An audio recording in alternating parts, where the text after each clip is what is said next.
அது வந்து கமலக்கன்னியம்மன்.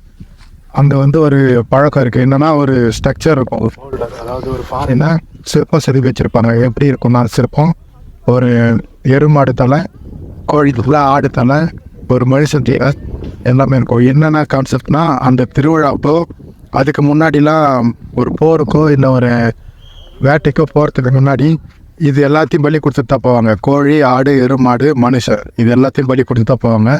அந்த ஒரு பழக்கம் வந்து இன்னமும் இருக்குது. கமலக்கன்னியம்மன் திருவிழா அன்னைக்கு 9வது நாள் பலி கொடுப்பாங்க. கோழி, ஆடு, எருமாடு பலி கொடுப்பாங்க. இது நேச்சுரலாக நடக்கும். ஆனால் மனுஷனை பலி கொடுத்து மட்டும் இப்போ கிடையாது. அது வந்து பார்த்திங்கன்னா அந்த திருவிழா டைமில் அந்த திருவிழா முடியறதுக்குள்ளே 10 நாள் எதனா ஒரு நாள் வந்து ஒரு டெத்து கண்டிப்பாக வந்துடும். அதை வந்து அவங்க அந்த நம்பிக்கையாக எடுத்துக்கிறாங்க. ஓகே, அது நம்ம பலி கொடுக்கல, உனக்கு தேவை நீ எடுத்துக்கோன்ற மாதிரி ஒரு கான்செப்ட்டு. ஆனால் அந்த கான்செப்ட் மாதிரியே இப்போது எடுத்த யாத்திசை படத்தில் ஒரு சீன் வந்திருக்கும், பலி கொடுக்குற சீன்.